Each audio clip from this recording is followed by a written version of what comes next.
Nahmaduhu wa nasta'inuhu wa nastaghfiruh wa na'udzu billahi min syururi anfusina wa min sayyiati a'malina may yahdihillahu fala mudhillalah wa may yudlil fala hadiyalah asyhadu an la ilaha illallah wahdahu la syarikalah wa asyhadu anna Muhammadan abduhu wa rasuluhu alladzi la nabiyya ba'da. Qala Allah Ta'ala fi kitabihil karim ya ayyuhalladzina amanu taqullaha haqqa tuqatih wa la tamutunna illa wa antum muslimun. Ya ayyuhan nasu taqu rabbakumul ladzi khalaqakum min nafsin wahidah wa khalaqa minha zawjaha wa batha minhuma rijalan katsiran wa nisaa'a wattaqullaha alladzi tasaaluna bihi wal arham innallaha kana 'alaikum raqiba. Ya ayyuhalladzina amanu taqullaha wa qulu qawlan sadida yuslih lakum a'malakum wa yaghfir lakum dhunubakum wa may yuti'illaha wa rasulahu faqad faza fawzan 'azima amma ba'du. Alhamdulillah, segala puji hanya milik Allah Subhanahu wa taala. Kita memohon berlindung serta bertobat kepadanya, dan kita bersaksi bahwasanya tidak ada yang berhak disembah kecuali Allah Subhanahu wa taala. Salawat dan salam tidak lupa senantiasa kita curahkan kepada Nabi kita Nabi Muhammad sallallahu alaihi wasallam beserta keluarganya, sahabatnya, tabi'in, tabi'ut tabi'in, dan kepada para pengikutnya yang senantiasa istiqomah berpegang teguh di atas sunnahnya Nabi Muhammad sallallahu alaihi wasallam hingga akhir zaman. Dan kita senantiasa bersyukur kepada Allah Subhanahu wa taala atas berbagai nikmat dan karunia yang diberikan kepada kita semuanya, sehingga kita senantiasa berada di atas agama yang hak, agama yang diridhai oleh Allah Subhanahu wa taala, itu adalah agama Islam. Dan kita bersyukur kepada Allah Subhanahu wa taala yang senantiasa memberikan hidayah dan taufik, sehingga memberikan kemudahan kepada kita semuanya untuk senantiasa melaksanakan ketaatan kepada Allah Subhanahu wa taala. Salah satunya adalah kita bisa melaksanakan salah satu ibadah yang diwajibkan dalam syariat Islam, yaitu adalah mempelajari Al-Quran dan Sunnah Nabi Sallallahu Alaihi Wasallam. Alhamdulillah, pada kajian kali ini atau kajian perdana ya di bulan Syawal di masjid Uhuwah ya. Ini kajian perdana lagi setelah kita libur. Alhamdulillah ya, kita masih bisa menghadiri, diberikan kemudahan oleh Allah Subhanahu wa taala setelah berpisah dengan bulan yang penuh dengan keutamaan, baik yang dijelaskan dalam Al-Qur'an ataupun dalam hadis Nabi sallallahu alaihi wasallam. Pertama-tama mungkin mengucapkan taqabbalallahu minna wa minkum. Mudah-mudahan amalan kita semuanya diterima oleh Allah Subhanahu wa taala, terutama ibadah-ibadah yang kita lakukan selama kita menjalankan puasa di bulan Ramadan. Tapi memang ini menjadi pelajaran bagi kita semuanya ya. Bukan berarti berpisah dengan bulan Ramadan justru kita semakin malas ya, semakin lemah. Harusnya kita sudah berpisah dengan bulan Ramadan, liburnya juga lumayan lama, harusnya apa? Harusnya semakin semangat. Ya, justru kalau kita nggak memiliki semangat untuk melakukan kebaikan, untuk melakukan ketaatan kepada Allah Subhanahu wa taala, banyak beristighfar dan bertobat kepada Allah Subhanahu wa taala. Kenapa? Karena ketidaksemangatan kita untuk melakukan ketaatan kebaikan, nauzubillah min dzalik ya. Bisa jadi cara Allah Subhanahu wa taala tidak menginginkan kebaikan kepada diri kita masing-masing. Ya, kita sudah 17 hari kalau nggak salah ya dari bulan suci Ramadan. Kita semakin taat apa enggak? Semakin semangat enggak beribadah? Semakin semangat menuntut ilmu enggak? Kalau itu tidak ada rasa semangat sedikit pun, ya banyak bertobat kepada Allah Subhanahu wa taala. Berarti kita bisa jadi Allah tidak menginginkan kebaikan dan Allah tidak memberikan hidayah kepada kita. Makanya dalam surat Muhammad Allah Subhanahu wa taala menjelaskan kepada kita semuanya, ya. Kalau enggak ayat 14, ayat 17 di situ dijelaskan. Walladzina ihtadaw zadahum huda wa atahum taqwahum. Allah kalau memberikan hidayah kepada seseorang, ya, memberikan hidayah kepada seseorang atau Allah menginginkan kebaikan pada diri seseorang, apa di situ dikatakan walladzina ihtadaw, Allah memberikan hidayah. Zadahum huda, bukan hanya sekedar memberikan hidayah, tapi Allah menambahkan hidayah tersebut. Allah menambahkan kebaikan. Allah menambahkan kemudahan bagi diri kita masing-masing untuk bisa melakukan ketaatan kepada Allah meskipun kita sudah berpisah dengan Ramadan tersebut. Apakah sampai di situ? Ternyata enggak. Kata Allah SWT mengatakan apa? Wa atahum taqwahum. Bukan hanya sekadar dia semangat melakukan kebaikan, tapi apa? Wa atahum taqwahum, dia menjadi orang yang bertakwa. Dikaruniai oleh Allah Subhanahu wa taala ketakwaan dalam dirinya. Sedangkan kita tahu tujuan puasa apa? La'alakum tattaqun, supaya kita bertakwa. Artinya apa bertawakal di sini? Rajin ibadahnya bukan Ramadan aja. Tapi kita senantiasa bertakwa meskipun kita sudah berpisah dengan bulan tersebut, ya. Berarti kalau merujuk kepada hadis tersebut, sudah mah kita tidak diinginkan kebaikan. Yang kedua, kita tidak termasuk orang yang bertakwa. Kapan? Kalau kita tidak memiliki semangat. Ya, banyak berdoa kepada Allah Subhanahu wa taala, ya. Jangan sampai kita sudah berpisah dengan bulan Ramadan itu, ya betul, ya salah satu sunnah syiar orang-orang yang beriman tuh harus memunculkan kegembiraan ketika Idul Fitri itu datang. Tetapi kegembiraan itu jangan sampai justru kita lupa dengan hak kewajiban kita, ya, untuk senantiasa mengerjakan, melakukan ketaatan yang diperintahkan oleh Allah Subhanahu wa taala kepada kita semuanya. Ya, artinya akhiri setiap ibadah itu senantiasa bertobat kepada Allah Subhanahu wa taala, beristighfar. Jangan, ya, kita sudah melewati Ramadan ini, kebanggaan kita justru menjadikan kita lupa untuk bertobat dan beristighfar kepada Allah Subhanahu wa taala. Makanya dalam salah satu firman Allah Subhanahu wa taala menjelaskan, idza jaa nasrullahi wal fath wa ra'aitan nasa yadkhuluna fi dinillahi afwaja. Dalam ayat tersebut itu menjelaskan apa? Tentang peristiwa apa yang dilakukan Nabi Shallallahu alaihi wasallam. Yaitu apa? Pembebasan Fathul Makkah. Ya, dan pembebasan Fathul Makkah ini adalah amalan yang sangat luar biasa. Bahkan manusia berbondong-bondong memeluk agama Islam. Tetapi dengan amalan yang dilakukan oleh Nabi SAW, apakah Nabi tidak memohon kepada Allah agar diterima? Oh, justru Nabi apa? Meskipun itu pembebasan Mekah, manusia berbondong-bondong masuk ke dalam agama Islam, itu tidak melupakan kegembiraan Nabi itu beristighfar. Kenapa? Karena khawatir ketika melakukan suatu amalan itu tidak didasari dengan ikhlas karena Allah Subhanahu wa taala. Karena khawatir meskipun amalan besar itu tidak diterima oleh Allah Subhanahu wa taala. Makanya dalam ayat tersebut apa? Wastaghfirhu. Ya, kemudian apa? Kalian mengingat Allah Subhanahu wa taala, memuji Allah Subhanahu wa taala. Kemudian apa? Kalian beristighfar. Sama ketika kita berpisah dengan bulan Ramadan. Ya, meskipun banyak keutamaan, tapi apa? Banyak ibadah yang kita lakukan. Meskipun kita puasanya tamat 29 atau 30 hari, tapi tetap banyak kekurangan. Ya. Ya, kita melewati Ramadan ini, ya, banyak perbuatan atau amalan-amalan yang kita lakukan, perbuatan yang kita lakukan yang itu mengurangi pahala dari kesempurnaan itu. Jangan pernah pede.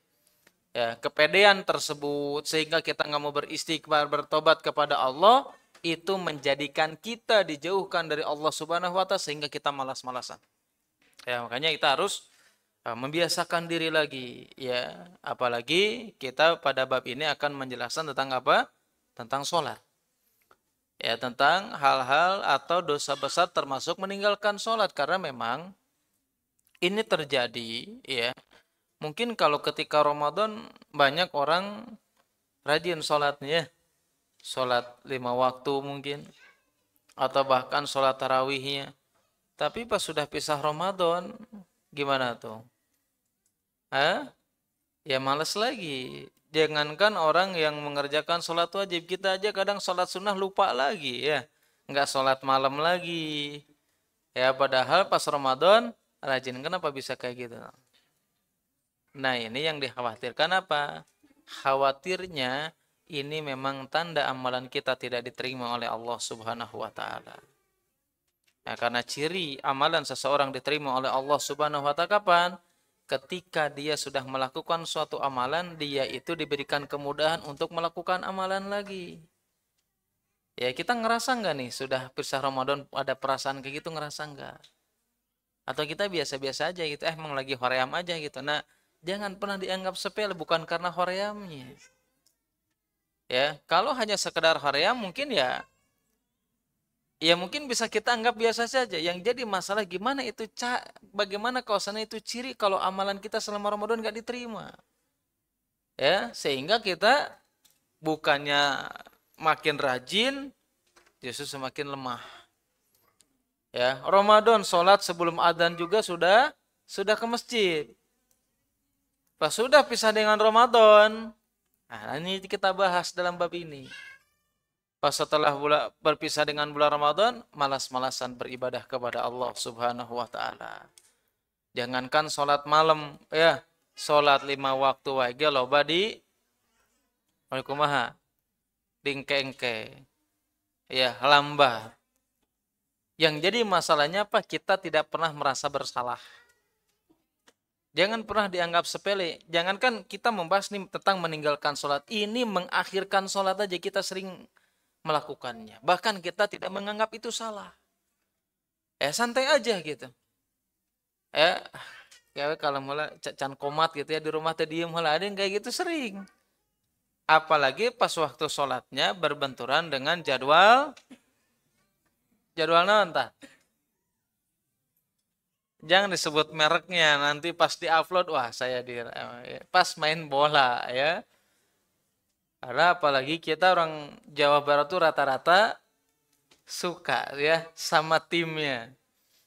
Aduh, nanggung ya. Lagi perpanjangan waktu. Sering ini terjadi. Ya, baik itu sholat main bolanya di waktu asar menjelang maghrib atau setelah maghrib menjelang isya. Tapi kadang kita tidak pernah merasa beban, biasa aja gitu. Kita tidak pernah merasa bersalah kalau sholat kita telat. Nah ini musibah namanya. Ya justru orang yang beriman, yang mereka betul-betul beriman kepada Allah Subhanahu wa taala, yang mereka khawatir keimanannya itu rusak dengan perbuatannya, mereka jangankan meninggalkan sholat, mereka telat sholat aja mengakhirkan tanpa udzur, mereka akan merasa bersalah. Ya, mereka akan merasa bersalah dan bahkan mereka ini tidak akan pernah merasa nyaman. Kapan? Ketika melanggar syariat yang sudah dijelaskan oleh Allah SWT dan Rasulnya. Makanya wajar Syekh Utsaimin rahimahullahu ta'ala itu menjelaskan kepada kita semuanya dalam kitab Syarah Riyadhus Shalihin. Ya, jadi gambarannya nih gambaran. Setiap orang yang mereka senantiasa mengakhirkan dirinya dari saf pertama, dari saf kedua, ketiga, dan seterusnya. Coba ini mengakhirkan dari saf, coba bayangkan. Bukan ke masjidnya. Ya, ini memperlambat dari saf ke satu, kedua, ketiga. Artinya apa? Dia telat datang sholat. Orang-orang yang seperti itu kata Syekh apa?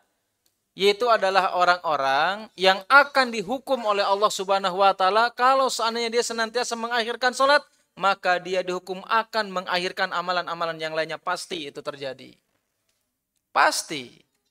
Ya, kalau kita sudah berani mengakhirkan sholat, pasti kita juga akan mengakhirkan amalan yang lainnya. Ya, sholat aja kita berani diakhirkan. Apalagi amalan-amalan yang lainnya. Makanya Nabi SAW yang diriwayatkan Abu Daud dan yang lainnya, ya itu dijelaskan kepada kita semuanya. Man ta'akhara, barang siapa yang senantiasa mengakhirkan ibadahnya, mengakhirkan sholatnya, illa yuakhirhumullah, kecuali dia akan diakhirkan oleh Allah Subhanahu wa taala. Ya, diakhirkan dalam kebaikan, diakhirkan dalam rezekinya, diakhirkan dalam berbagai hal-hal yang mengandung maslahat untuk kita. Itu hanya sekedar kita mengakhirkan, bagaimana kalau seandainya kita meninggalkan. Dan ini penyakit bagi kaum muslimin. Sering apa? Menunda-nunda. Nunggu qomat tanpa ada alasan secara syar'i. Kalau ada udzur boleh nggak diakhirkan? Boleh nggak? Jelas boleh, makanya ada jama' qasar, jama' takdim, jama' takhir. Itu ada udzur. Nah, ini nggak ada udzur, ya. Kadang-kadang kita ini kalau masalah rezeki pengennya cepat gitu ya. Pengen sukses pengennya cepat. Usahanya pengen laris pengennya cepat laris saja. Ya, tapi giliran sholat suka mengakhirkan. Makanya Nabi mengatakan riwayat Abu Daud tersebut, orang yang senantiasa mengakhirkan pasti akan diakhirkan dalam berbagai urusannya. Ya, makanya kita harus ngaca. Jangan-jangan selama ini senantiasa berdoa putus asa. Oh, sudah berdoa Ustaz. Kok nggak pernah dikabulkan gitu ya. Kalau dikabulkan telat.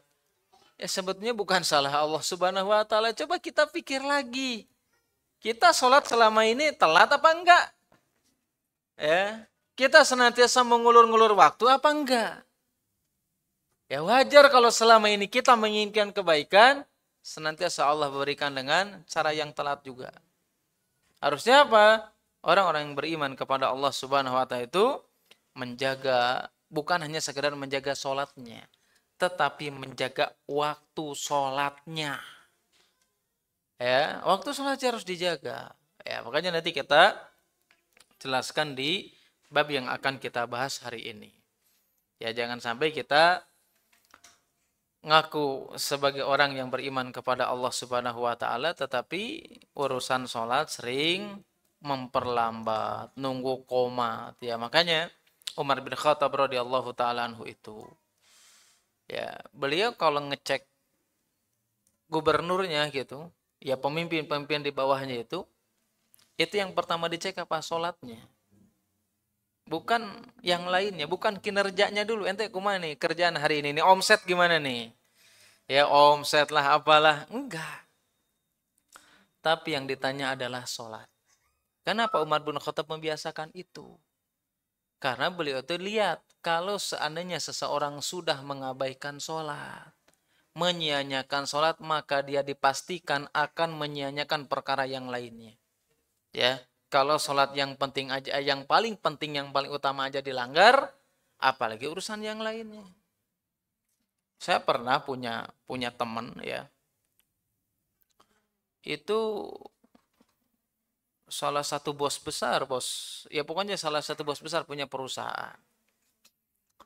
Tiba-tiba ya ada tamu, ini tamunya nih customer mau beli cash, coba bayangkan, mau beli cash dengan jumlah yang begitu banyak gitu. Datang nih ke teman kita ini, datang ngobrol ke sana kemari, dia mau beli barang dan yang lainnya karena perusahaan sama kantornya itu sampai perusahaan sama rumahnya itu sampai yang datang tamu. Ya saya mau beli ini, nanti ke depannya mau order dan yang lainnya lah, pokoknya mau beli dengan jumlah yang banyak. Ketika datang waktu itu, kalau nggak salah sholat maghrib apa isya, lupa saya. Yang penting pas datang itu waktu sholat. Kalau nggak salah sholat maghrib.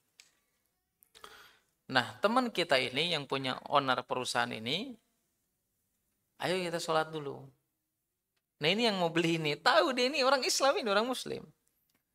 Ini yang mau beli ini ketika yang lain sholat, dia nggak sholat. Akhirnya apa? Sama teman kita nggak dikasih barang, padahal dia mau beli cash, coba bayangkan. Nggak dikasih barang sama dia. Kenapa? Dia mengatakan, saya dengar ceritanya aja nih, dengar omongannya aja merinding gitu. Ya siapa yang gak butuh duit ya? Apalagi mau belanjanya cash gitu. Dengan jumlah yang besar. Kata dia apa? Saya gak mau ngelayaninya. Kenapa? Kalau seandainya Allah saja dihianati sama dia, bagaimana dengan saya? Coba bayangkan. Luar biasa. Ini terjadi gak sama kita? Kalau kita kan beda. Untungnya gak seberapa. Wah, kayaklah kagokah dari masjidnya paling karek sarokaat kan begitu. Ya makanya apa? Rezekinya selalu terakhir. Selalu lambat urusan kita selesai ini. Kenapa?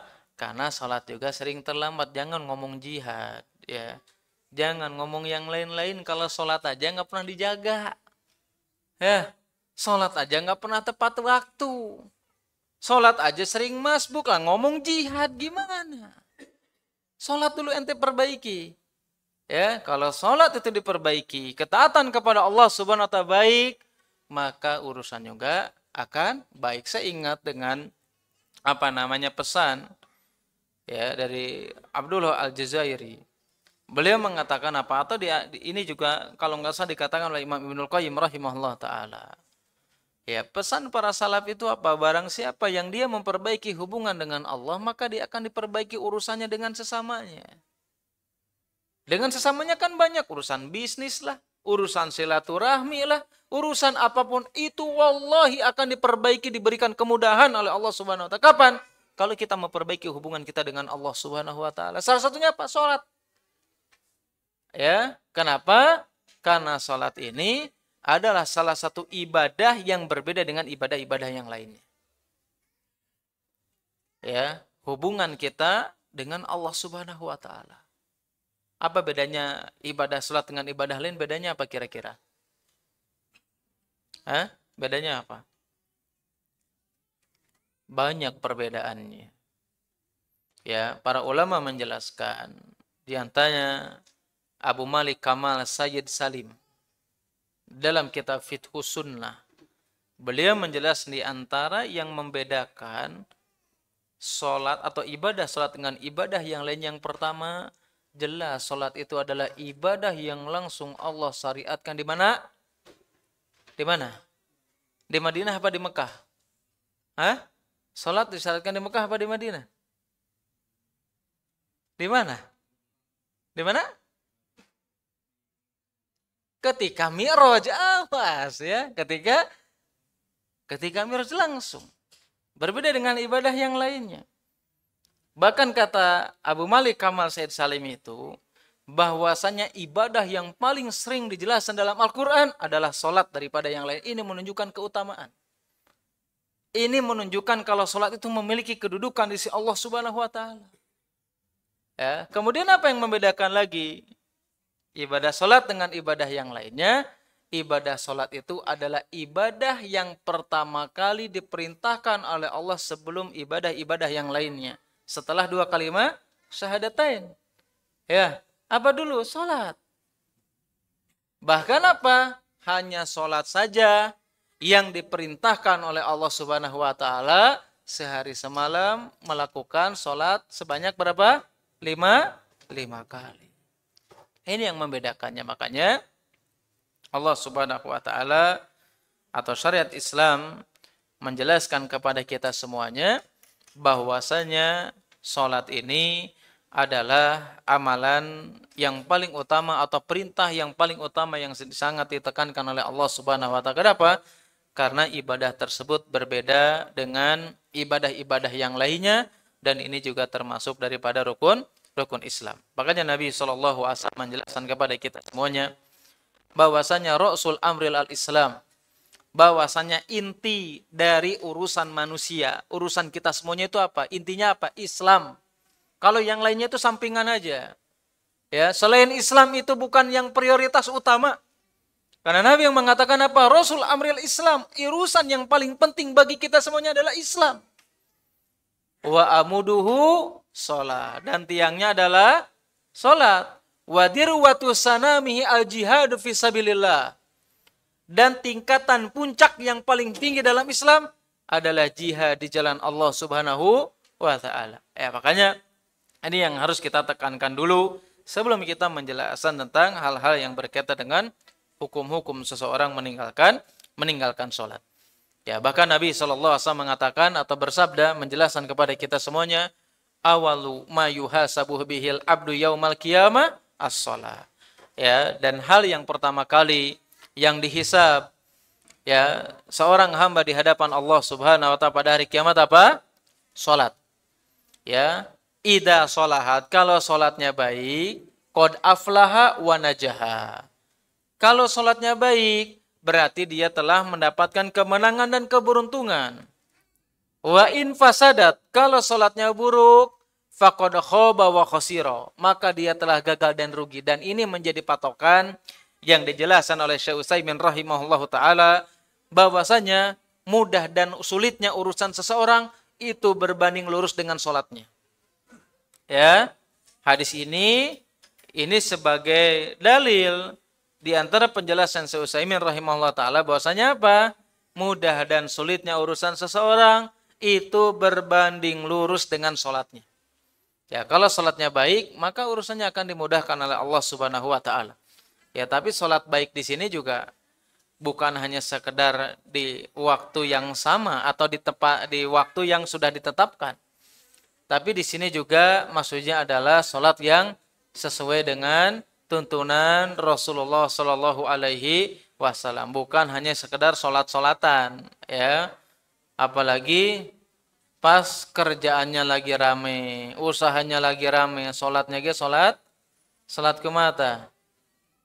Ya, pencuri yang paling buruk kata Nabi SAW itu siapa? Pencuri yang paling buruk. Kita tahu mencuri itu adalah perbuatan yang buruk. Tapi ada pencuri yang paling buruk. Ya. Itu adalah orang yang sholat. Ya. Yaitu murukuahu, yaitu rukunya itu mutmainnah. Tapi ketika sujud enggak mutmainnah. Atau kebalikannya. Artinya apa? Sholatnya enggak khusyuk. Seperti apa kata Nabi SAW? Seperti ayam. Ayam lamun, kalau kata Sunda mah, kalau kan buat ayam ya nyatu ya. Kalau buat orang nggak boleh nyatu. Ayam lamun nyatu kumata gitu ta, ya. Nah itu sholat siapa? Itu sholatnya orang-orang munafik namanya. Karena Nabi SAW dari riwayat Muslim yang lainnya menjelaskan, tilka sholatul munafiki. Itulah sifat sholat orang munafik. Siapa sih sifat orang munafik itu kayak gimana? Yajlisu wa yarkubu syamsa hatta idza kanat baina qarna syaiton qama fanaqarahu arba'an wala yadhkurullaha fiha illa qalila. Sifatnya karakter orang munafik nih, ya, itu bisa dilihat salah satunya dalam sifat sholatnya. Mereka kerjaannya apa? Contohnya ini hanya contoh, bukan pembatasan. Dalam hadis ini dikatakan, sifat orang munafik itu, mereka itu kalau sudah masuk waktu sholat, nunggu dulu tuh. Nunggu matahari tenggelam dulu. Ya, kareknya jam 4:30 gitu ya. Maghrib ada jam 6, jam genep sampai rapat. Ada yang kayak gitu enggak? Ya, nunggu waktu dulu. Nunggu matahari baina korna syaitan. Jadi di antara tanduk setan. Artinya matahari ini hampir tenggelam. Baru dia sholat. Nah, itu sifat orang munafik. Siapa mengatakan Nabi SAW. Kemudian apa? Wala yadkurullaha fiha. Dan dia tidak mengingat Allah illa qalila, kecuali dengan sedikit aja. Artinya apa? Dia baca-bacaannya enggak khusyuk. Dia enggak mengingat Allah Subhanahu wa taala dalam sholatnya.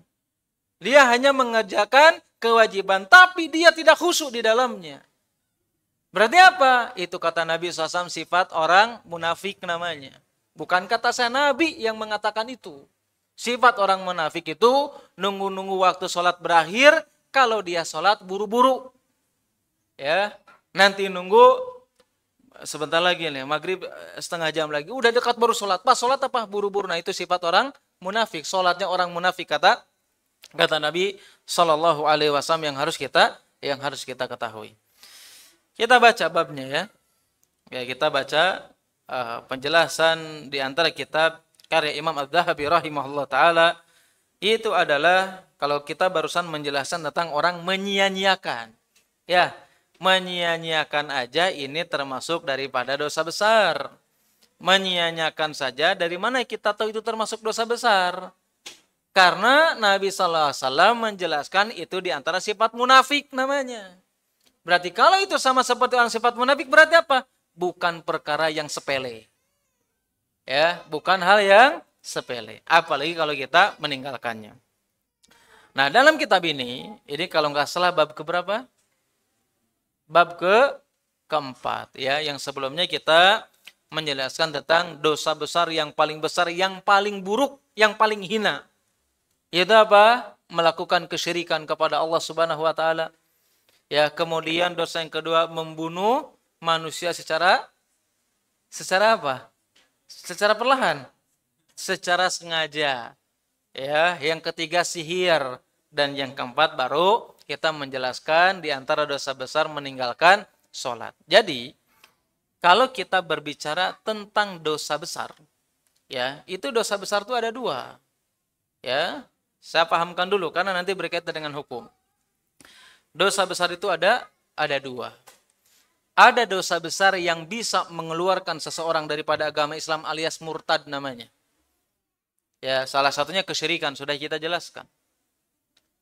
Yang kedua, ada dosa besar ya yang itu tidak mengeluarkan seseorang daripada agama Islam. Ya, dosa besar yang pertama bisa mengeluarkan seseorang dari Islam alias murtad. Dosa yang kedua yaitu adalah dosa yang tidak mengeluarkan seseorang daripada agama Islam, tapi termasuk dosa besar. Dosa yang paling besar daripada dosa-dosa besar yang lainnya. Nah, apa yang termasuk dosa yang tidak mengeluarkan seseorang daripada agama Islam? Ini kebagi dua juga. Ya, ini kebagi dua juga. Ya, jadi dosa besar terbagi menjadi dua. Yang mengeluarkan dari Islam, yang tidak mengeluarkan dari Islam. Yang tidak mengeluarkan dari Islam, ini juga ada dua. Yang pertama adalah dosa yang memadorotkan orang lain. Dosa yang memadorotkan orang lain apa? Sudah kita bahas. Salah satunya apa? Yang pertama, membunuh dengan sengaja. Memadorotkan orang lain apa enggak? Jelas memadorotkan orang lain, tapi itu kufrun duna kufrin. Dia bisa dikatakan apa? Kufur asgor. Kafir yang tidak mengeluarkan daripada agama Islam. Sebelumnya juga sudah kita jelaskan, di antara dosa besar yang tidak mengeluarkan seseorang daripada agama Islam, dosa yang berhubungan dengan madorot orang lain selain daripada membunuh adalah apa? Sihir. Ya, sihir. Sudah kita jelaskan. Adapun dosa yang tidak mengeluarkan seseorang dari agama Islam, yang tidak berhubungan secara langsung menyakiti orang lain, yaitu adalah seseorang ketika meninggalkan sholat meskipun nanti ada penjelasannya. Karena ada juga yang mengeluarkan daripada agama Islam. Sebelum kita menjelaskan dalilnya. Orang, ya, kapan sih seseorang itu meninggalkan sholat, kemudian dia terjerumus kepada kekufuran, murtad keluar daripada agama Islam? Yang pertama, orang meninggalkan sholat, dia kafir keluar daripada agama Islam kapan? Kalau dia mengingkari tentang kewajibannya. Ya, meskipun dia sholat. Saya mah sholat, tapi saya yakin sholat mah wajib, kafir. Ya, meskipun dia mengerjakan sholat, tapi dia meyakini itu bukan sebuah kewajiban, ijma, kesepakatan para ulama, dia kafir, mukhrijul anil millah.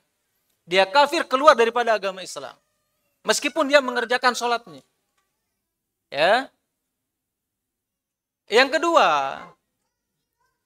kapan seseorang itu dikatakan kafir, murtad, keluar daripada agama Islam, meninggalkan sholat kapan? Yaitu adalah dia meyakini tentang kewajibannya.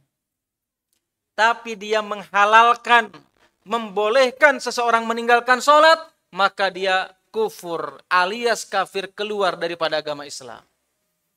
Ya, kalau yang pertama apa? Dia mengingkari, sudah dia pokoknya sholat 5 waktu itu enggak wajib. Meskipun dia sholat, maka dia kafir tetap. Kalau yang kedua, dia yakin tentang kewajibannya. Tahu sholat 5 waktu itu wajib. Tapi dia menghalalkan, membolehkan orang meninggalkan sholat. Maka itu juga sama, keluar daripada agama Islam. Ya, itu keluar daripada agama Islam. Yang ketiga, ya, yaitu adalah seseorang yang meninggalkan sholat 5 waktu. Ya, meninggalkan apa? Meninggalkan sholat 5 waktu. Tetapi dia meninggalkannya itu karena menyepelekan, alias dia yakin itu tentang wajibnya, tahu dia wajib. Tapi dia meninggalkannya itu karena malas-malesan. Ya, karena apa? Karena malas-malesan. Baru di sini ada perbedaan para ulama. Ya, kalau tadi mengingkari kewajiban itu sepakat para ulama bahwasanya tentang kekufurannya, bahkan dia wajib dibunuh. Ini hukum Islam. Ya, orang yang mengingkari kewajibannya atau menghalalkan boleh meninggalkan sholat tersebut, maka dia kafir, mengeluarkan dia daripada agama Islam. Maka sebagai petugas atau tugasnya penguasa muslim harus mengingatkan itu. Kalau dia bertobat, dia harus diterima. Tapi kalau dia tidak mau bertobat, maka selain kafir dia harus dibunuh secara hukum Islam. Kenapa? Karena murtad. Tapi ini yang harus kita garis bawahi, ya. Jangan karena murtad langsung main sikat aja. Nah, ini sering terjadi, ya. Murtad, wah sikat aja langsung. Oh, sudah murtad kok. Nah, ini yang harus dirinci lagi. Ya, pertama, orang yang meninggalkan, ini berbicara yang meninggalkan tanpa atau mengingkari kewajiban dulu ya. Orang yang mengingkari kewajibannya atau meyakini tentang kewajiban tapi menghalalkan boleh meninggalkan, dia kafir dan murtad, kan begitu. Dalam hukum Islam, siapapun yang meninggalkan sholat mengingkari kewajiban, dia berhak dibunuh dan berlaku hukum-hukum bagi orang yang murtad. Bukan hanya sekedar dibunuh aja. Ya, ada hukum-hukum yang berkaitan dengan orang murtad itu apa? Yang pertama, nggak boleh dia jadi wali. Nggak boleh. Ya, pokoknya apapun hukumnya yang berkaitan dengan murtad, orang yang meninggalkan sholat mengingkari kewajibannya berlaku hukum tersebut. Nggak boleh jadi wali. Nggak boleh sampai kapanpun. Nggak boleh nikah dengan orang kayak gitu. Nggak boleh. Ya, nggak boleh menikah dengan orang yang meninggalkan sholat.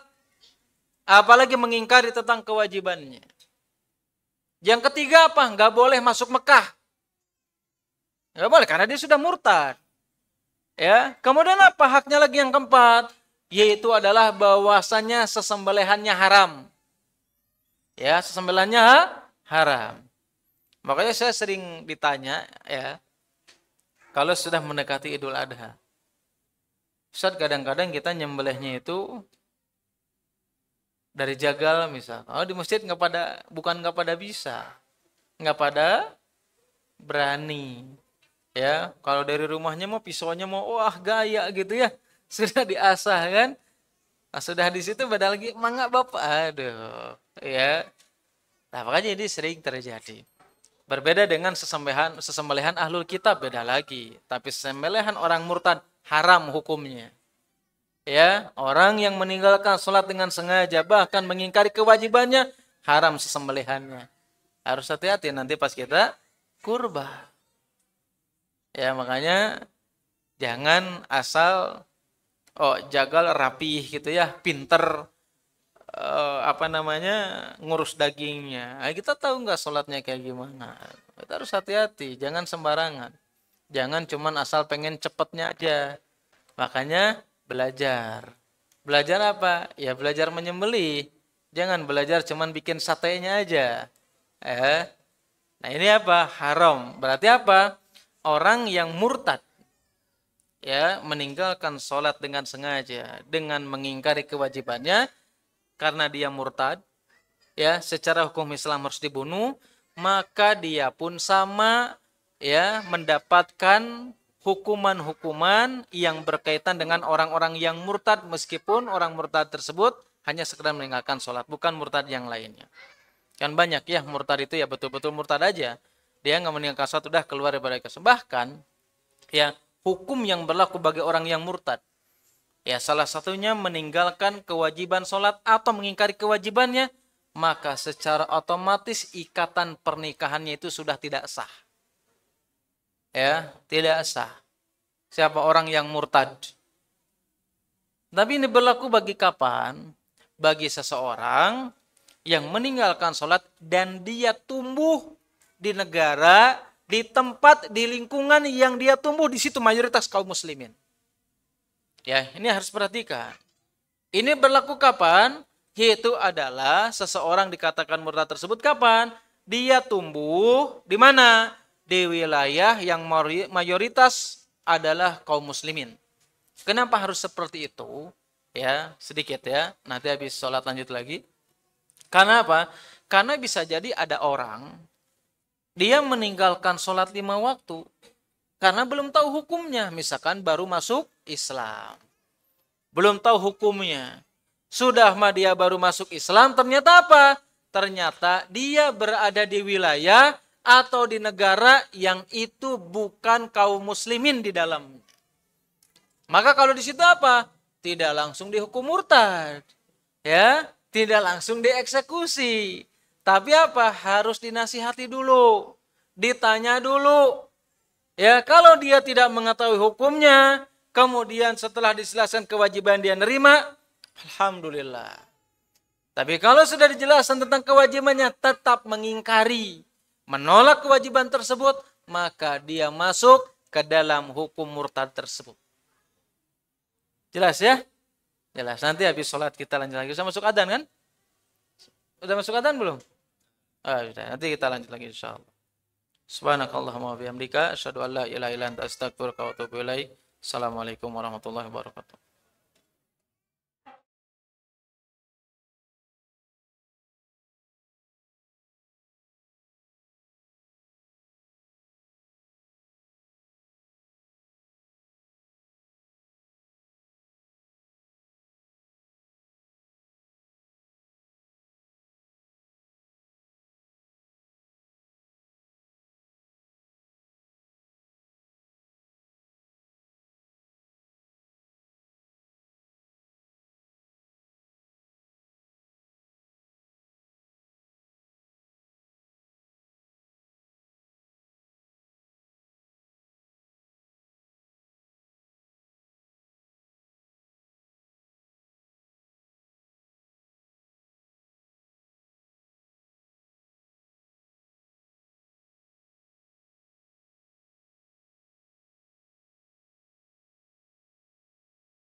Yes.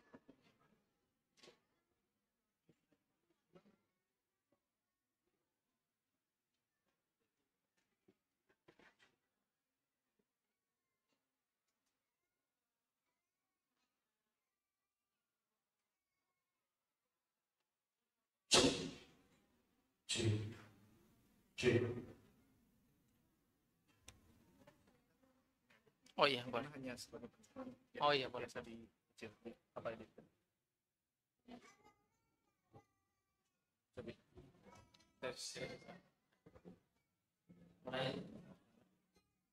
Assalamualaikum warahmatullahi wabarakatuh.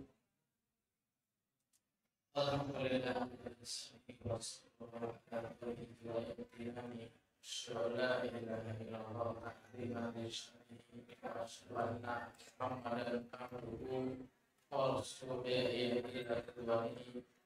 Allahumma shalli ala Muhammad wa ala alihi wa sahbihi wa man tabi'ahum bi ihsan ila yaumil qiyamah. Tadi lu bahas sampai di mana? Sampai di mana? Murtad ya. Bahwasanya orang yang murtad itu tadi hal kemurtadannya itu tidak boleh menjadi wali. Tidak boleh lagi, tidak boleh dinikahi. Terus apa lagi? Tidak boleh masukkan. Kemudian perkahwinan yang halal. Kemudian secara otomatis, ya, ada yang murtad pasangan suami istri, secara otomatis pernikahannya batil alias tidak. Itu kapan? Itu baru di dunia.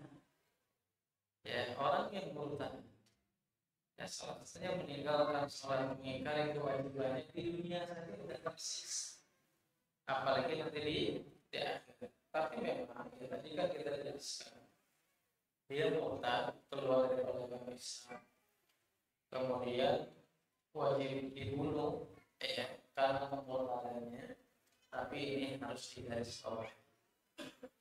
Kenapa dalam Islam itu orang yang murtad itu kenapa harus dibunuh? Ya hikmahnya kita sebenarnya tahu bahwa seorang muslim dengan muslim yang lainnya itu bagaikan satu tubuh. Ketika ada orang yang murtad, berarti seorang muslim dan muslim yang lain itu harus satu. Berarti seorang muslim itu adalah salah satu sel dari tubuh yang lain. Berarti kalau ada yang murtad, berarti itu salah satu sel dalam Islam yang rusak. Ya, kalau ada yang rusak pada tubuh kita, ya apa yang harus dilakukan? Dia diobati. Kalau nggak bisa diobati, berarti apa? Diamputasi. Alias maka dibunuh. Itu murtad. Nah, kali ini Islam ya murtad harus dibunuh. Ini bukan pemikiran seseorang. Ini bukan hasil istihad, bukan. Ini 100% ketentuan yang ditetapkan oleh Nabi Shallallahu Alaihi Wasallam. Ya, tetapi memang ada tahapan-tahapan. Jadi kan orang yang gak suka sama Islam pasti memframingnya dikit-dikit modal untuk pastikan. Padahal dalam Islam itu dirinci. Dirincinya apa itu murtad dibunuh? Pertama, yang menentukan, yang memponisnya adalah pengadilan syariah yang resmi yang ditunjuk oleh pemerintah Islam. Ya, pengadilan syariah yang ditunjuk oleh pemerintah resmi atau pemerintah Islam itu yang boleh memponis. Ya, kita terserah langsung sikap bunuhkan. Ya, ini harus melalui adalah pengadilan syariah yang diurus oleh pemerintah. Yang kedua, kita Islam nggak perlu harus disikat. Yang kedua itu dianjurkan untuk menunda eksekusi. Kapan? Kalau misalnya ada harapan untuk tobat. Ya, kalau ada harapan untuk tobat itu harus eksekusi. Ya, tapi apa? Diusahakan gimana caranya dia bisa. Dan ini apa? Ini di antara madrasah Syekhul Islam Ibnu Taimiyah rahimahullah taala dan kita masuk. Beliau menukilkan perkataan Sufyan Ats-Tsauri, bahkan perkataan Ibrahim An-Nakha'i. Maka apa? Orang yang sedang murtad itu diundurkan dulu. Untuk apa? Kalau kapan tobat disuruh tobat dulu. Ya, disuruh tobat dulu. Bahkan ya, Syekhul Islam juga menukilkan perkataan At-Tahawi dalam kitab yang sama dalam Syekhul. Di situ dinukilkan perkataan At-Tahawi itu, beliau mengatakan ini pendapat dari para ulama yang bermadzhab Hanafi. Artinya apa? Diberi waktu di sini dia untuk dinasihati dulu. Kalau dia pernah mengingkari, diajak diskusi dulu, dinasihati dulu, bahkan kalau perlu dia diberi harta supaya dia mau tobat. Ya, jadi tahap apa? Yang ketiga ada waktu pengunduran. Nah ini tuh gimana caranya dinasihati? Pengundurannya berapa lama? Dan itu dikatakan pengunduran dia tobat sebelum dieksekusi itu jaraknya 3 hari. Jaraknya apa? 3 hari. Ya kasih kesempatan 3 hari dulu untuk tobat. Tetapi ini harus dilakukan. Inilah kemuliaan Islam. Inilah kasih sayang Islam. Ketika dikasih waktu 3 hari, itu tidak boleh dalam keadaan lapar, tidak boleh dalam keadaan haus, dan tidak boleh dalam keadaan dihukum. Jadi artinya apa? Mentang-mentang murtad mau dibunuh, wah gara-gara tetap dia harus dikasih. Dia harus dikasih. Kalau dengan tahapan ketika dia masih bertobat, maka dia terima, dilepas.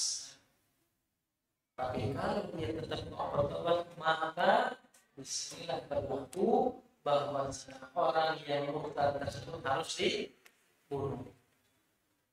Ya, ngapa?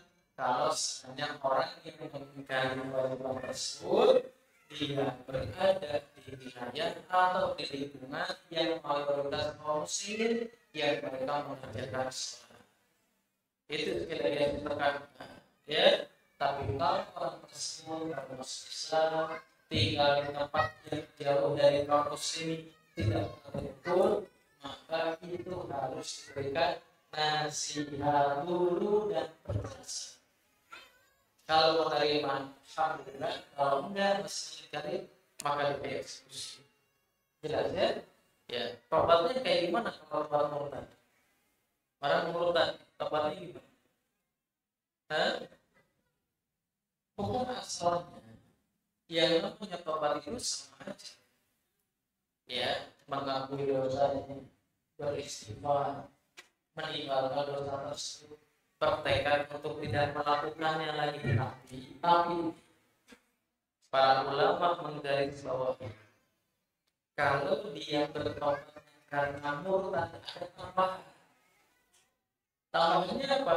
Dia mengucapkan dua kalimat syahadat, kemudian dia apa? Dia mengatakan, mengikrarkan itu apa?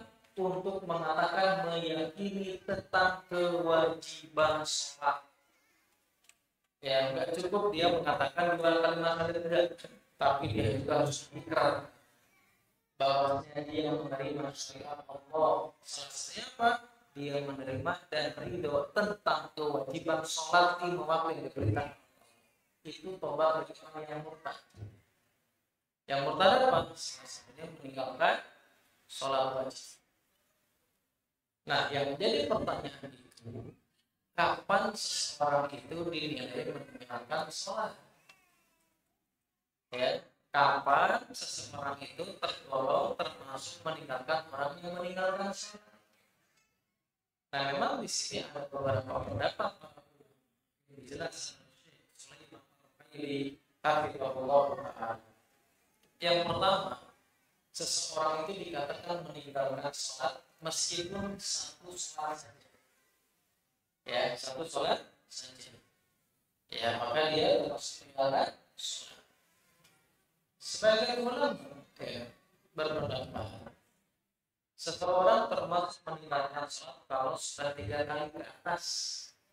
3 kali ke atas. Wallahu a'lam bishawab. Kalau saya pribadi, saya mengikuti pendapat yang meskipun 1 kali meninggalkan, maka dia termasuk sudah meninggalkan sholat. Jelas ya? Ya, kita jelaskan dari bahwasanya hukum meninggalkan sholat itu yang pertama bisa menjadi kafir, keluar daripada agama Islam. Apa? Kalau yang pertama ini adalah mengingkari kewajibannya, meskipun dia sholat, mengingkari kewajibannya, dia kafir, keluar daripada agama Islam. Yang kedua itu adalah seseorang yang meninggalkan, meyakini tentang kewajiban seperti waktu, tapi dia menghalalkan boleh meninggalkan sholat, maka dia kafir, keluar daripada agama Islam. Itu sudah jelas. Yang ketiga itu adalah seorang yang dia meninggalkan sholat waktu, tapi karena malas. Ya, dia yakin tentang kewajiban, tapi karena dia malas, karena dia lalai. Baru di sini ada silang pendapat, ada perbedaan para ulama. Kalau kita mengikuti jumhur ulama, mayoritas ulama, ya. Siapa yang mayoritas ulama di sini? Pertama, Maliki atau Imam Hanbali. Yang kedua, Madzhab Hanafi atau Abu Hanifah. Yang ketiga, salah satu pendapat Imam Syafi'i. Dan yang keempat, salah satu pendapat Imam Ahmad bin Hanbal atau sebagian ulama yang berpendapat Hambali.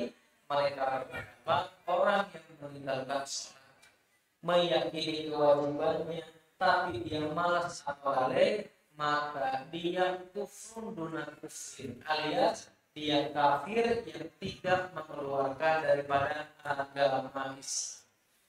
Ini pendapat siapa? Pendapat mayoritas ulama. Adapun pendapat yang kedua, ini pendapat hampir kebanyakan para sahabat. Pendapatnya Umar bin Khattab, pendapatnya Mu'adz bin Jabal, pendapatnya Abdurrahman bin Auf, ya, bahkan ini pendapatnya Abu Hurairah, pendapatnya Sa'id bin Jubair, bahwasanya tetap meskipun dia meyakini kewajiban tapi dia meninggalkan sholat karena malas, maka hukumnya adalah kafir yang mengeluarkan daripada agama Islam. Dan ini salah satu pendapat yang kuat dalam agama Nabi dan Imam Syafi'i. Ya, bahwasanya apa? Meskipun dia meyakini tentang kewajiban, dia meninggalkan sholat waktu karena malas, pendapat yang kedua itu adalah tetap dia kafir keluar daripada agama Islam. Yang rajih yang mana? Pendapat yang kuat yang mana? Pendapat yang kedua. Ya, pendapat yang rajih, pendapat yang kuat bahwasanya orang yang memiliki kewajiban tetap sholat lima waktu kemudian dia meninggalkan karena malas, pendapat yang kuat adalah pendapat yang kedua, yaitu adalah orang tersebut kafir keluar daripada agama Islam. Dari mana kita tahu?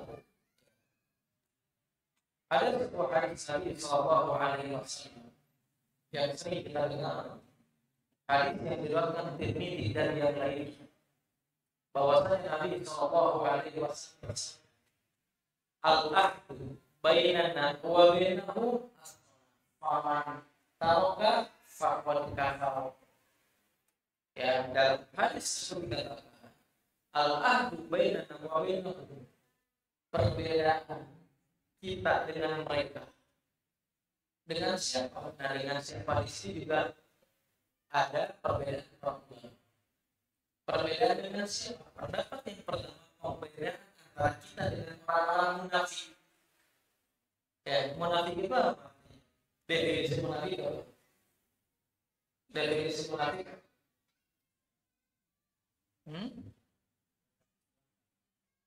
Tetap Islam tapi secara definisi munafik itu kan apa? Secara zahir menunjukkan keislaman kan begitu ya. Secara batin mereka mengingkari. Artinya kalau ada orang munafik yang mereka sebar, ya kita harus muamalah mereka dengan baik sebagaimana dengan kaum muslim yang lainnya. Karena kan hatinya kan begitu. Nah, makanya di sini ada yang berpenafsiran hadis yang Nabi mengatakan bahwa perbedaan antara kami dengan mereka itu adalah dengan orang munafik dalam urusan sholat.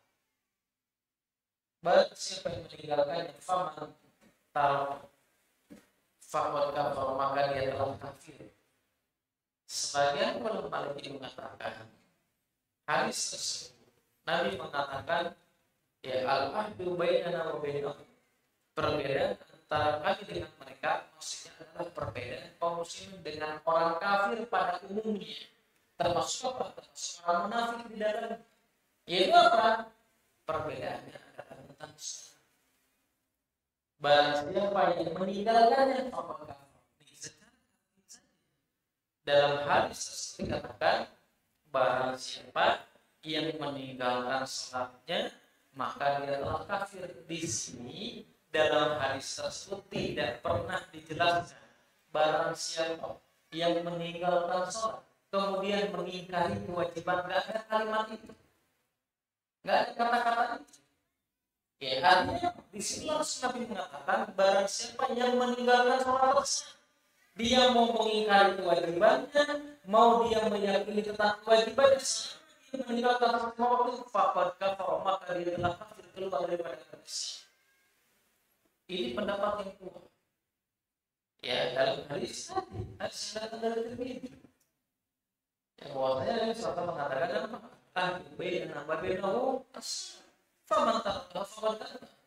Perbedaan kami dengan orang-orang kafir tentang sholat. Dan di sini tidak pernah dikatakan bahwasanya ada pembeda antara yang mengingkari kewajiban dan yang kewajiban. Intinya orang yang meninggalkan sholat secara sengaja, maka itu adalah di antara hal yang bisa menyebabkan seseorang keluar daripada agama.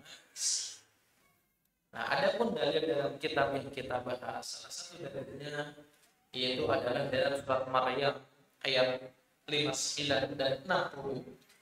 Allah Subhanahu wa taala berfirman, "Wa khalafa min ba'dihim khalfun adaa'us salata wa taba'us syahwat fasawfa yalqawna ghayya illa man taba wa amana wa amila shalihan." Allah Subhanahu wa taala berfirman, "Fa khalafa min ba'dihim khalfun adaa'us salat."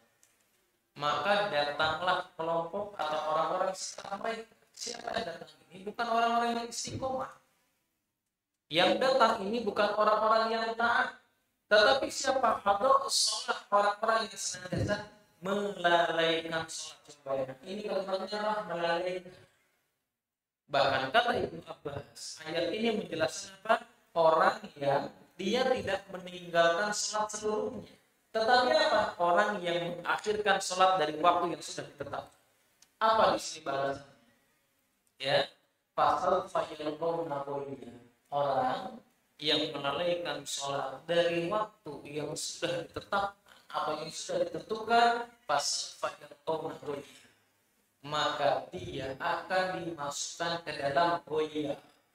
Ghayya itu apa? Dijelaskan para ulama di tafsir. Bahkan dijelaskan dibahas Allah.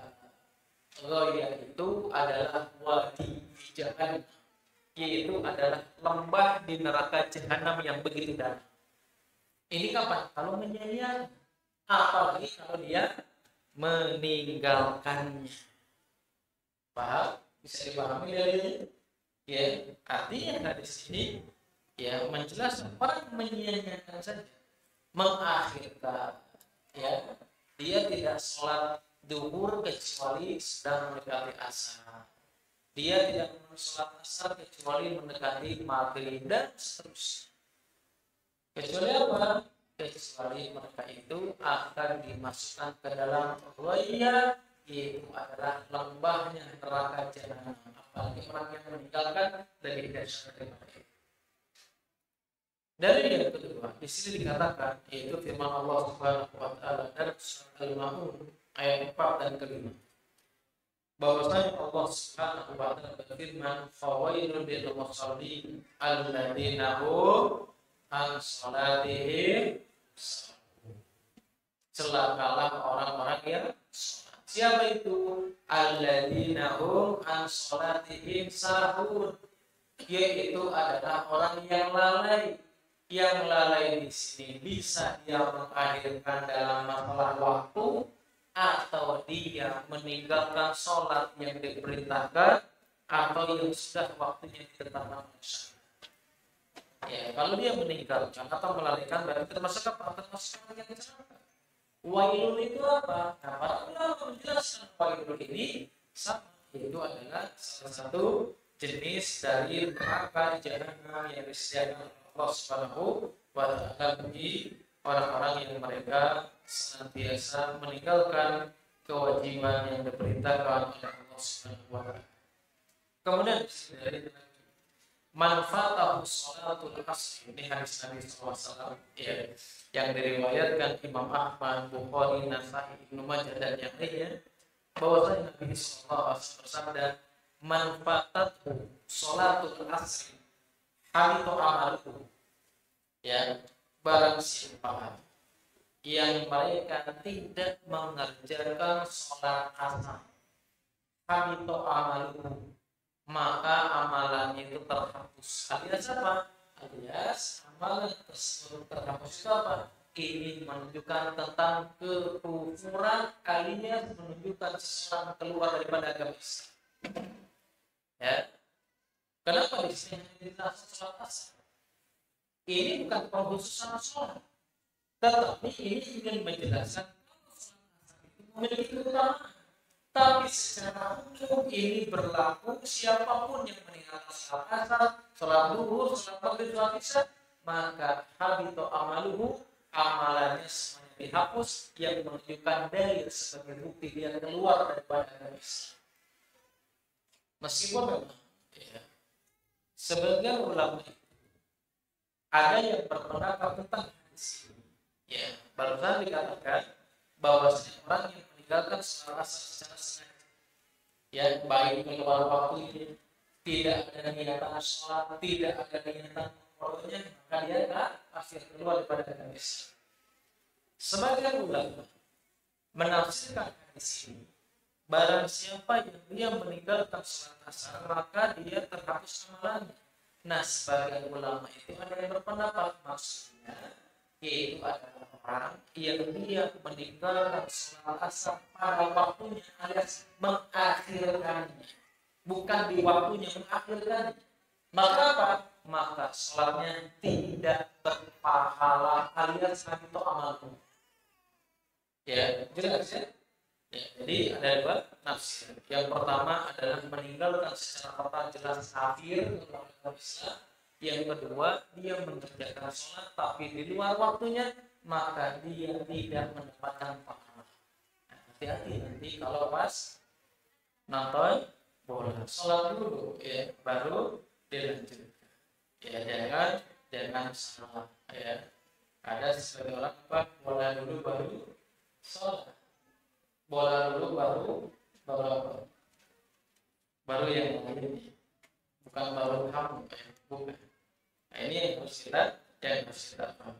Dan dalil yang lainnya yang dijelaskan oleh Imam Al-Dhahabi rahimahullah ta'ala, bahkan ada sebuah hadis Nabi sallallahu alaihi wasallam yang diriwayatkan Tirmidzi yang menunjukkan bahwasanya para sahabat itu sepakat tentang orang yang meninggalkan sholat terserah dia karena malas mengingkari kewajiban adalah sebuah kekafiran, yaitu adalah hadis Nabi atau athar. Athar itu ada itu athar. Kan ada hadis ada athar. Apa itu? Hah? Kalau hadis itu kan diserahkan kepada Nabi. Kalau athar itu diserahkan kepada sahabat atau tabi'in. Nah, ada seorang tabi'in senior namanya Abdullah bin Syafi'i rahimahullah radhiyallahu ta'ala. Beliau mengatakan bahwasanya para sahabat itu tidak pernah di kalimatnya, para sahabat itu tidak pernah mengatakan seseorang yang meninggalkan amalan itu kafir kecuali orang yang meninggalkan sholat. Berarti apa? Mayoritas sahabat mereka berpendapat bahwa orang yang meninggalkan sholat, baik mengingkari kewajibannya atau kata malas, mereka semuanya adalah kafir alias keluar daripada agama. Ini dari di antara pendapat yang menguatkan pendapat yang kedua, orang yang meninggalkan sholat meskipun meyakini kewajibannya dan dia meninggalkan karena malas adalah kekufuran yang bisa mengeluarkan seseorang daripada agama Islam. Hadis yang terakhir yaitu adalah hadis Nabi sallallahu alaihi wasallam yang diriwayatkan Imam Ahmad dan yang lainnya, bahwasanya Nabi sallallahu alaihi wasallam bersabda, "Man hafadha 'alaiha kanat lahu nuran wa burhanan wa najatan yaumal qiyamah." Barang siapa yang mereka menjaga sholat 5 waktu, kanat lahu nuran, maka Allah akan memberikan cahaya ketika dia dimasukkan ke liang lahat dan cahaya ketika dia dibangkitkan kepada wajah. Selain diberikan cahaya, dia juga diberikan apa? Diberikan keselamatan. Wa burhan, diberikan bukti. Yaumul qiyamah, pada hari kiamat. Wa man lam yuhafiz 'alaiha, dan barang siapa yang dia tidak bisa menjaga sholat 5 waktu, maka dikatakan apa? Lam yakun lahu nurun, maka Allah tidak akan memberikan cahaya di wajahnya. Allah tidak akan memberikan cahaya di kuburnya. Bahkan Allah tidak akan memberikan cahaya ketika dia dibangkitkan di hadapan Allah SWT pada masyarakat. dia juga tidak memiliki bukti, wala najatu, dan dia juga tidak mendapatkan keberuntungan. Tapi apa ujungnya? Wa kana yaumal qiyamati ma'a Qarun wa Fir'aun wa Haman wa Ubay bin Khalaf. Adapun orang yang dia meninggalkan sholat itu bukan hanya sekedar punya cahaya, nggak diberikan petunjuk, tidak diberikan keberuntungan, tapi apa? Pada hari kiamat dia akan dikumpulkan pertama dengan Qarun. Dengan siapa? Dengan si Qarun. Kapan seseorang yang tidak bisa menjaga sholat dikumpul dengan Qarun? Kapan? Kalau orang tersebut dia melalaikan sholat tersibukkan dengan hartanya. Ya, kalau ada orang meninggalkan sholat sibuk lebih mementingkan hartanya, maka hari kiamat dia dikumpulkan dengan Qarun. Kapan dia dikumpulkan dengan Fir'aun? Kalau ada orang yang melalaikan bahkan meninggalkan sholat, yang sibuk dengan kekuasaannya, maka pada hari kiamat dia dikumpulkan dengan Fir'aun. Yang ketiga dia dikumpulkan dengan apa? Dengan Haman, menterinya Fir'aun. Kapan? Kalau dia sibuk dengan jabatannya, ya, berani meninggalkan sholat, berani melalaikan sholat, karena sibuk dengan jabatannya, maka pada hari kiamat dia akan dikumpulkan dengan yang namanya Haman. Yang keempat, dia akan dikumpulkan dengan siapa? Ubay bin Khalaf itu siapa? Itu adalah tokoh musyrikin saudagar kaya. Artinya, kalau ada orang melalaikan sholat, meninggalkan sholat, sibuk dengan usahanya, sibuk dengan perdagangannya, sibuk dengan omsetnya, dia melalaikan sholat, bahkan meninggalkan sholat, bukan hanya sekedar tidak mendapatkan keberuntungan, tapi dia dikumpulkan dengan Ubay bin Khalaf. Wallahu a'lam bishawab. Jelas sih, mudah-mudahan jelas yang bisa dipahami. Ya, mudah-mudahan bisa menjadi paham bagi kita semuanya untuk bisa sama-sama menjaga sholat kita masing-masing. Sebelum ditutup ada pertanyaan dulu ya, karena ada beberapa hari ya. Jadi pertanyaannya kalau gitu ya.